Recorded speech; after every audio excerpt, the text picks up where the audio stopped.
Welcome back, my kings. Thank you so much for the support. Today we're going to be discussing if Bronny James got drafted by the Lakers because his dad is LeBron James. We're going to discuss this in just one moment.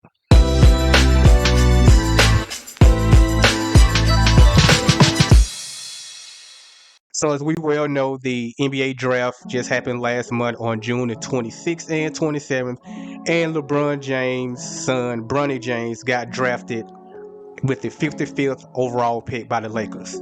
Now, the discussion has been, did he deserve to get drafted based on his numbers, or did he get drafted because his dad is LeBron James? As far as the stats, that's not the conversation that I'm going to have today. I'm going to gear it more toward, did he influence that his father may have had, and ultimately for the Lakers to decide to draft him? It seems like it's only because it's LeBron James that we're even kind of having this conversation. For whatever reason, you either like him or you hate him. He just very polarizing. As far as Bronny James himself being the 55th pick, a lot of people's like, well, he didn't deserve to get picked 55th because he only averaged like 3 points and a couple of rebounds and a couple of assists. And he taking that spot from somebody who's more deserving. That was one argument that I've seen. And so for that argument, let's just take a look at the last 30 years of players that was drafted 55th. All right, let's just take a look so we can see did he actually take something from someone. So this is showing the last 30 years of players that have gotten drafted 55th. And you see on this side, it shows if they're at the end of the bench, if they done got dropped, or if they back us. If we see of all the years from 1995 all the way to now, you see there's only one green. There's only been one starter that's been drafted 55th, and that was Luis Scola. And I'm sure a lot of people, I don't even know who Luis Scola is. I remember him from Houston, even though he got drafted by the Spurs, but I do actually remember him. And the other name that I recognize is Patty Mills. He got drafted by the Trailblazers, but I remember him from San Antonio. The rest of these names, we can go over the list. Michael McDonald, Ronnie Henderson, Ben Peppers, Ryan Bolden. We just keep going on and on. Go all the way up to the last couple of years where we have Aaron Wiggins, I can't even pronounce this guy's name, Isaiah Wong, and now Bronny James.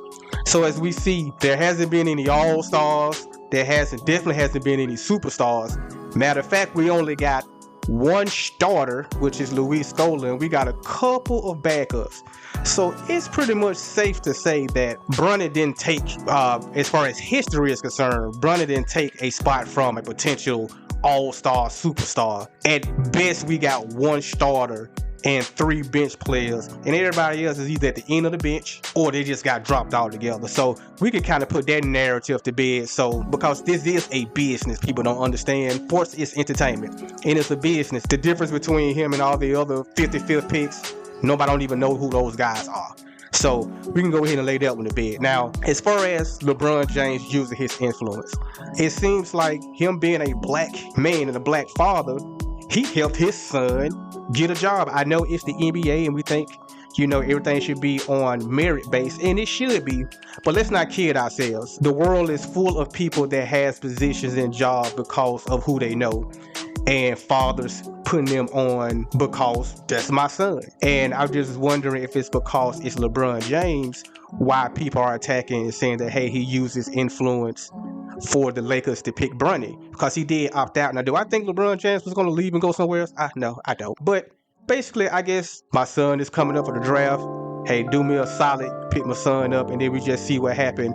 And then in the instance that you don't, then I still have an option if I want to go somewhere else. So I probably, like I said, I'm only speculating, but that's kind of where people was thinking where this went. But we've seen this time and time again. I'll just give you guys a couple of examples of fathers putting their sons on, and it seemed like nobody had any issues with it. We're going to use the NFL for reference. You see right here, this is John McVay and his grandson, Sean McVay. Now, his granddad back in the 1990s had signed John Gruden on his staff. Then we know John Gruden ended up being a head coach for the Tampa Bay Buccaneers. And John gave him a call like, hey, you remember when I hooked you up with a job? I need you to hook up my grandson because he's the coach and he needs to get his shot. And Sean McVay ended up getting on the staff with John Gruden. And of course, now we know he's the coach for the Los Angeles Rams. We can go on with Pete Carroll. Pete Carroll got his son on the staff. Nate Carroll been on the staff since 2010. I didn't hear anybody say, oh man, he on the staff because Pete Carroll, his dad. Hey, he's the head coach. If he want his son on the staff, his son on the staff. Let's go on to Bill Belichick. Hey, he got 2 of his sons on the staff, which is Steve and Brian. Again, I didn't hear any outrage, any outcry that Bill Belichick is using his influence to get his sons jobs as coaches on his staff. And then we got Andy Reid that got his son Brett on the staff for the Chiefs. We can just keep going. I can just keep going on and on and on. It happens. Yeah, that had to be NFL. We talk about the NBA, but it's sports. It's a job. It's a job like anything we know, especially if you work for a big corporation. The CEO probably got their children on the board. Or if you're working for a small company, you know, you may be, you know, somebody's child that may be in management position. It happens.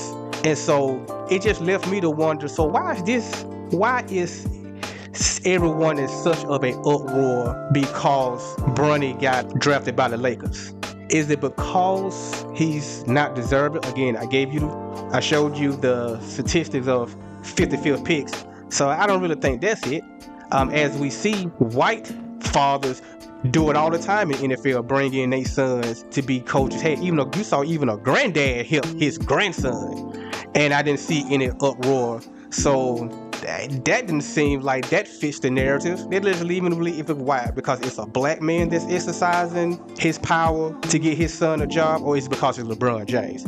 I believe it's got to be one of the two, because society, you like to tell us on one end that black men were horrible fathers, that we're deadbeats, and then we do have a black man, a father that helped his son get a job, used his influence to get his son. Now people is in uproar saying that he used his influence to get his son a job and his son didn't deserve it. So which one is it? So you're talking about both sides of your neck. On one end, we're not doing anything for our kids, and then when we do something for the kid, then it's still a problem. Make it make sense. Because if it was me, if I had that influence, you damn right I would. If I was in a position like that to give my son a heads up, to get him a job, yes, I would do everything in my power to get him that opportunity. Now, you just got the opportunity. Now, it's up to the kid to keep that opportunity and to keep the job. All I did was use my influence to get you in the door.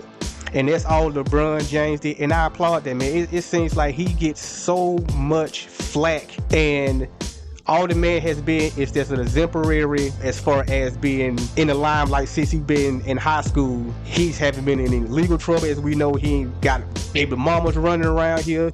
The man take care of his kids, has helped his son get a job, and the man still get flack. Like, you just can't win if you're black, man. Like, you just can't win. And when we use our ability and when we use our influence to get our son a job, now people still want to bitch and complain that you use your influence to get your son a job, if indeed that's what happened.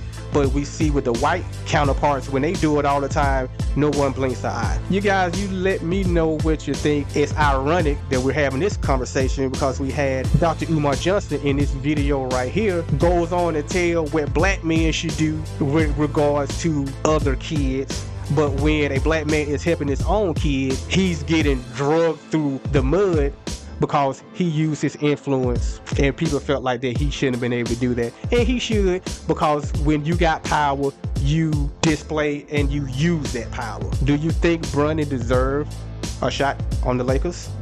Or do you believe that LeBron did use his influence to get his son a job? And is that even is a problem that he used his influence to get his son a job? Again, we are always told that we are deadbeat fathers, black men are, and then when we are actually helping our son, we still get flack. And as always, kings need thrones.